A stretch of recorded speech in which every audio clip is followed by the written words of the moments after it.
Hello, Ryan here, aka Mac, and welcome. Today I will be breaking down the Persistent Universe monthly report, so settle in. As always, a huge thank you to all of my patrons and channel members. Thank you guys so much for the support, it is truly appreciated. And if you do enjoy my videos, please do consider subscribing and helping the channel to grow. So starting with the AI content team, they added the final polish for the drinks vendor feature. Work on the food vendor is also coming to an end, with more food vendors to be implemented in upcoming patches. So I'm assuming things like pizza vendors, hot dog vendors, with all this work going into eventually applying to things like the illegal goods dealer, weapon dealers, basically every type of shop dealer being able to fully interact with you and the weapons and items. They also provided bug fixing support for an upcoming event, including the tourist and tour guide AI behaviors released last year. I'm assuming this was for the Invictus week, where we had that docked javelin that we could walk around inside and certain AI would stand there and give a talk about stuff. I think that's what they mean by tour guides. And finally, for AI content, the security, vending machine and arcade machine work progressed well, with final animation polish passes currently underway. Now, for the AI features team, they worked on some quality of life improvements, including how they author usables and how they work with stances, which are basically different character body positions that affect all the movement and idle animations, like standing, crouching, and prone. And now stances are set up differently, and for example, the wall panel usable has one place to enter, but it has different use slots for upper and lower panels that require the stand and crouch stances. Now, the team also set up the enter and scooch animation that blend correctly from the current stance into the usable target stance, and this will allow them to have different enter animations for each panel. Now, they say it is important to have the correct stance set up for usables for when the character exits the usable unexpectedly.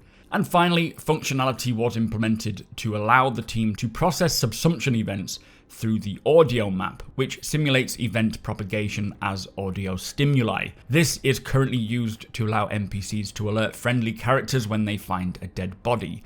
So for the AI tech team, alongside what I mentioned in the Squadron 42 report regarding the nav mesh, trolleys and landing and takeoff, the team also created more automated feature tests to improve stability and fix bugs for 3.17. Now onto the animation team, they focused on facial animations for numerous ship-bound characters, so maybe the Ninetales or Xenothreat perhaps.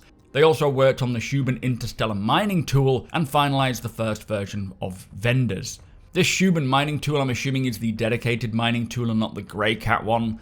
That will be great to see. I don't think we've seen anything on the Shubin mining tool or the dedicated mining tool. I'm assuming it'll have maybe better stats, bigger storage capacities. That would be quite a nice addition into the PU when that does come. Now for the character art team, they focused on the Frontier outfits for Pyro, alongside various Ninetale assets for an event later in the year, as well as subscriber items and a salvage-themed backpack. Now for the ship art team, they progressed with a number of vehicles, including the hull A. The Scorpius' cockpit was finalized, including lighting and level of details, while the Banu Merchantman progressed through the exterior R&D phase. Slowly but surely, the Banu Merchantman is on its way. Now it also says the first of 3 unannounced vehicles are close to being final art complete. Not sure what that is, could be the Drake Mule perhaps? The second is progressing through the grey box stage, with the third now in early white box. Again, not sure what these could be, probably something militarized with Invictus on the way, but also if the cargo refactor is coming in with 3.18 and we will have to physically interact with every single cargo box, I wouldn't be surprised if they are working on some type of vehicle or thing to allow us or help us do it quicker.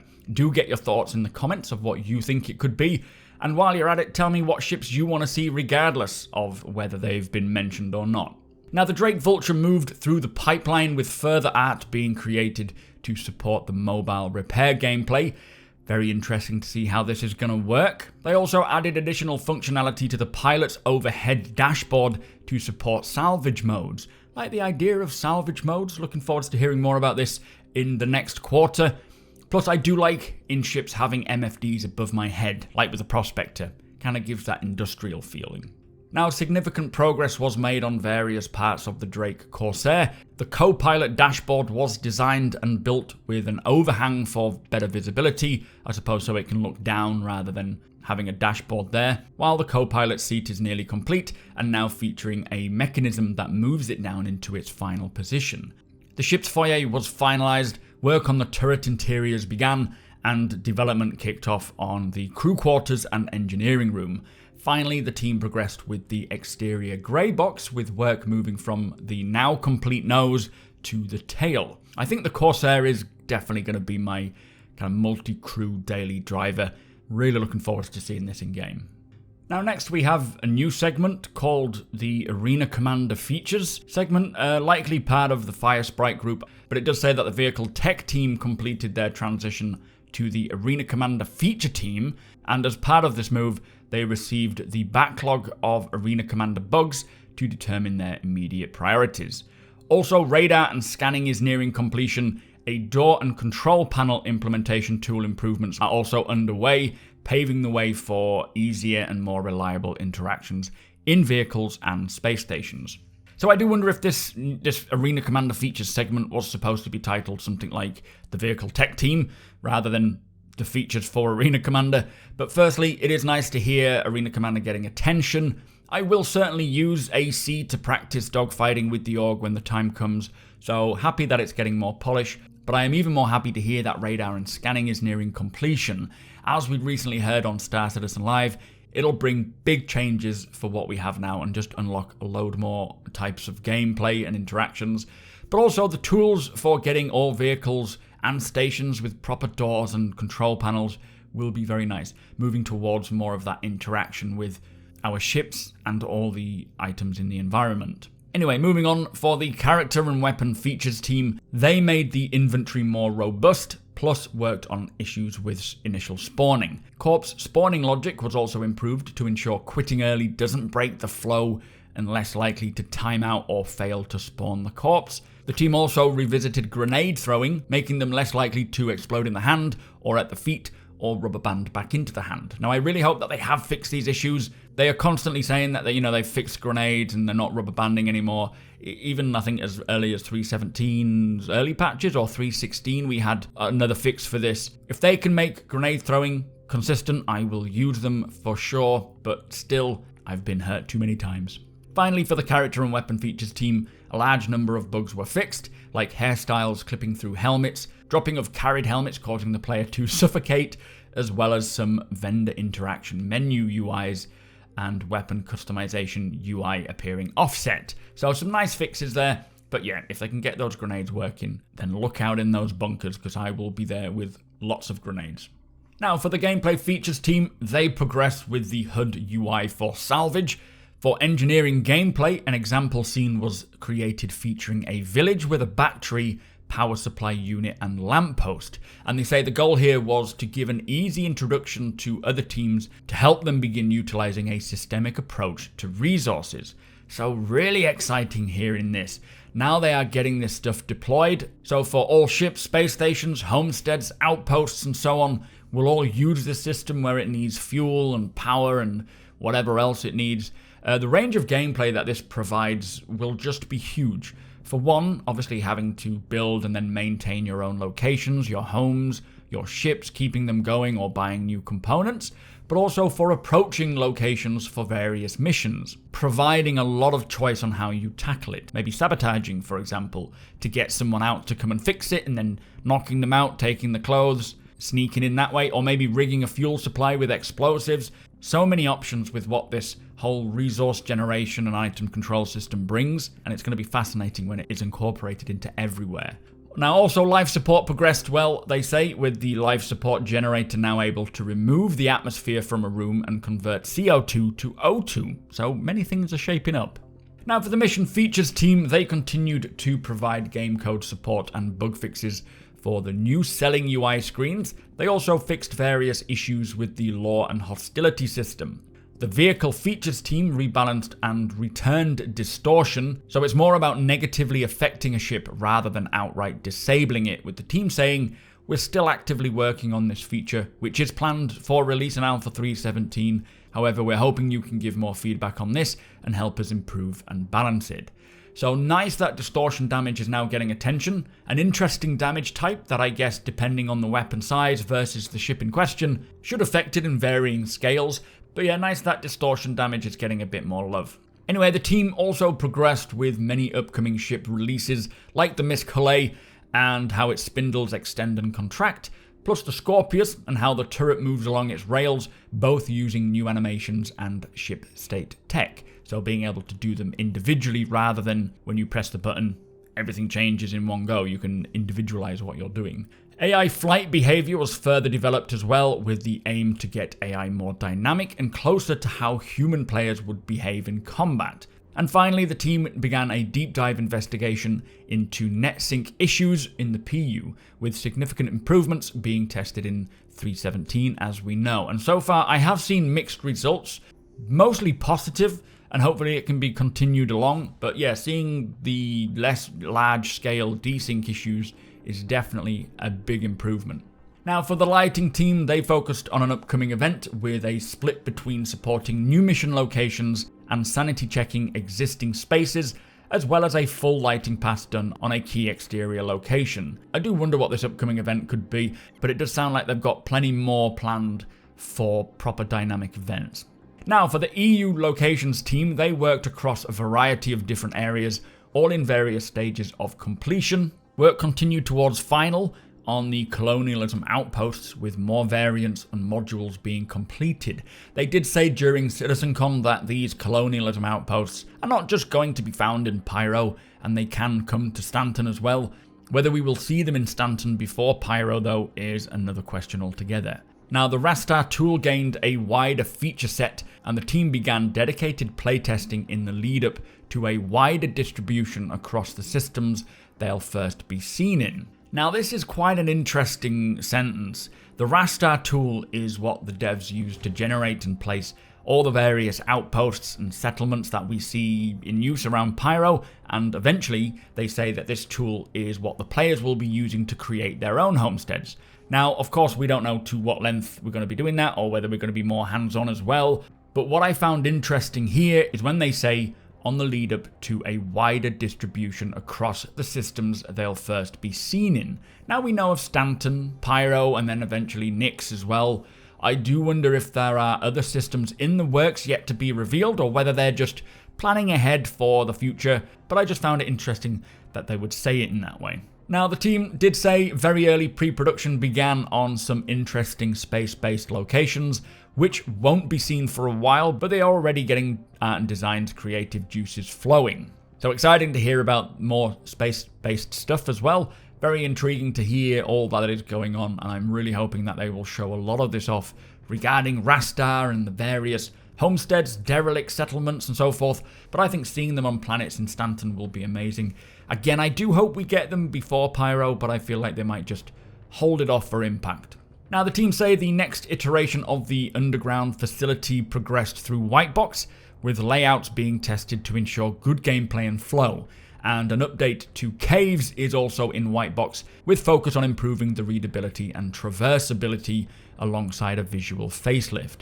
Now we heard about this cave work that is going on during a Star Citizen Live, where this was previously unannounced work on the progress tracker, and they kind of revealed it. So very nice to hear that caves are getting some love, but also this new underground facility. I don't know what this will be. They have become pretty stale now and quite tiresome. Even though each underground facility's layout is different, visually they are very similar. So having a new type of underground facility for all these various missions to take place will be very much appreciated.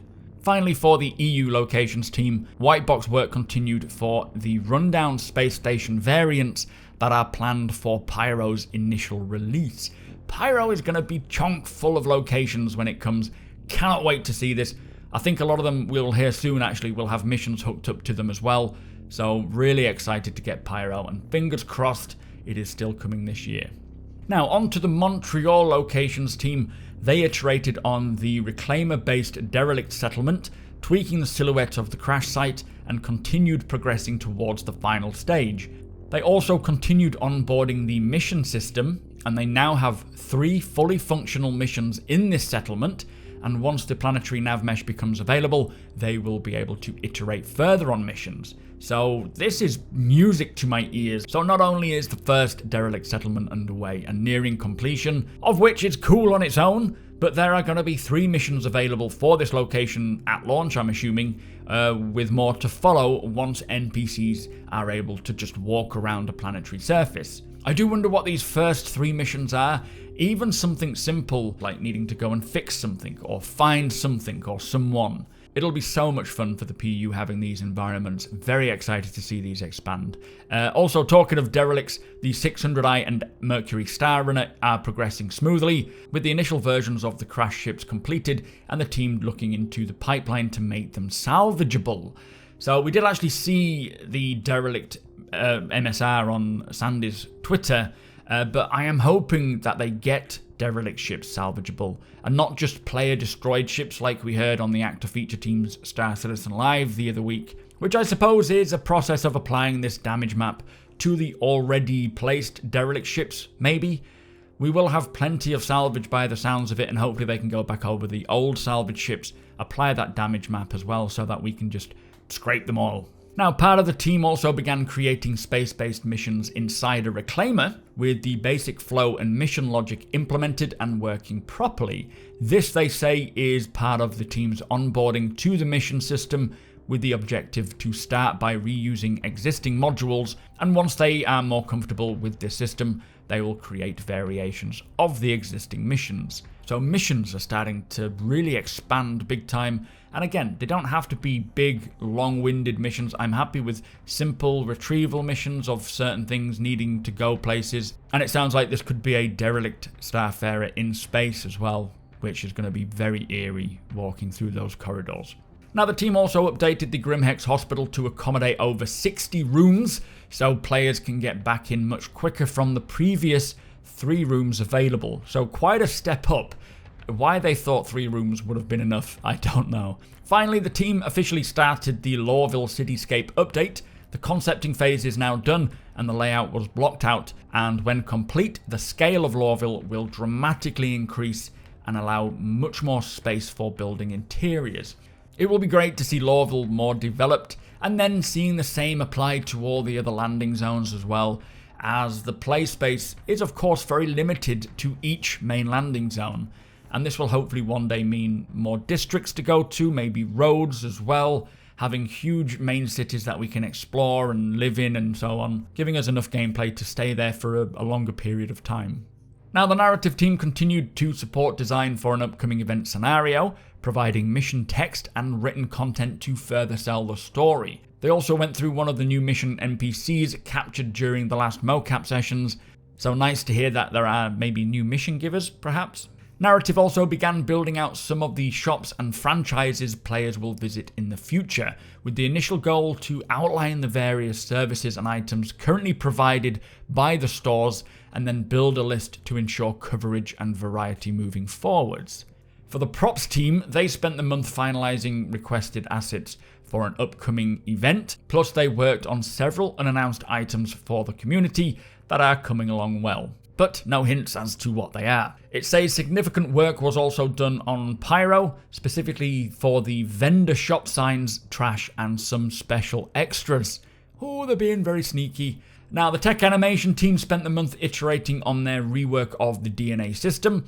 This will allow the team to expand the gene pool used to create believable heads in-game, and ultimately offer more variety to players, with the team saying it has been a lengthy initiative, but it is finally coming to a close with a heavy round of testing and bug fixing to make it ready for integration into the game.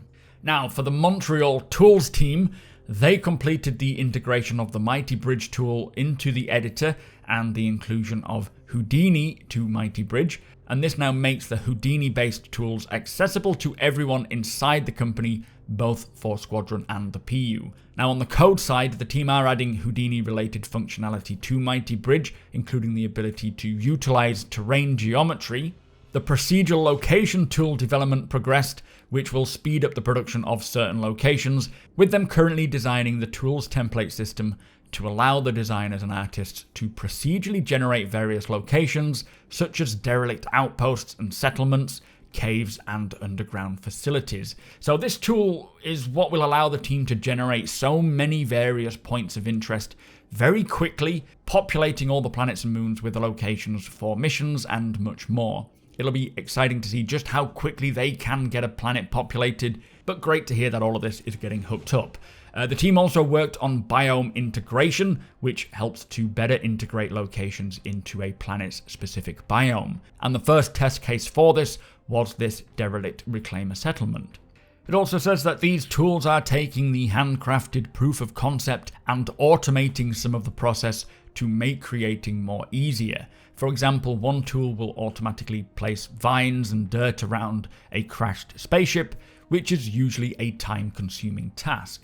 So yeah, very impressive to hear about these tools, which the devs will place all the handcrafted assets into the tool, and then kind of at a hit of a button, to put it very simply, it will generate a wreck and then decorate it with the necessary biome accumulation assets to ensure that it looks like it's fitting within that world, giving it a sense and impression of age. So very clever, and like many of the tools they have created, these will help to speed up the generation of planets, locations, points of interest, and so much more, while maintaining that visual quality that CIG are aiming for. Now, for the Turbulent Services team, in March it says they delivered the Reputation service. They also completed the majority of work for the Login Flow Refactor project, including the rental service, putting together the main login loop, entitlement service, and login service. Not sure what all that means, but it does sound pretty important. The Live Tools team rolled out improvements to the local dev environment system. They're now using the new Hex modular UI on the PTU, and are starting to leverage the templating system to quickly add new tools in the Network Operations Center. For the Turbulent Web Platform team, they began adding new web features for an upcoming event, ensuring that all components are reusable and of the highest quality possible. The Turbulent Architecture and e-commerce team added several tools, including a new flow to make redeeming promotion codes easier. So that must be what this redeem code edition is on our accounts. Not sure at all what these codes will hold or what they mean, but excited to see them come along. Now for the UI team, they continued with two long-term projects that will benefit both the PU and Squadron 42. These are the Visor Refactor and the new radar and maps. Now for the Visor Refactor, this involves updating the visor and lens so that they work in building blocks, which will make it perform better and be easier to work with. Last month's work focused on weapons, the actor status display, and lore-related elements. I do hope that this refactor will mean that we will start to see more bespoke helmet hoods for various helmet types rolled out, like hoods specific to what that helmet was designed for, like combat or mining. For the radar and maps, the team focused on the basics of the full-screen version of the radar and added the ability to zoom in on contacts to see their 3D models. That would be pretty cool, especially when it works on ships like the Karak, for example, with their large map radar. Being able to kind of zoom right in and see that ship displayed there in 3D. Great for properly commanding a fleet one day as well. Now on the tech side, support was given and bugs were fixed for radar and maps alongside tasks for Alpha 317. The team also updated the mouse cursor to run in hardware, which makes it more responsive and allows it to change between different elements such as sliders and 3D controls. Really hope we get to see the current work done on the map, the star map. It has been in the works for a long time now, and it does sound like it's not quite complete yet, but still making progress, but we haven't seen a single snippet of it yet, and I just want to see what it looks like. Now for the engine team, the physics team added a new soft body deformation approach for character cloth. They also implemented island-wide broad phase collision detection to reduce the number of external parts of entities to check against. And the steering of vehicles' high wheels at high speeds was reduced. Now, for physical damage, initial changes were submitted for the tracking of breakable clusters. Also, an action was added to move a spaceship entity to a specific state in a set amount of time, and a prototype using batch workers to set up physics to improve thread wake-ups and concurrency was implemented. Very happy to hear movement on the physical damage system. I think this is probably going to start rolling out relatively soon. Maybe not like instantly everything has physical damage, maybe over time, but either way, it'll be great to start seeing this appear in game.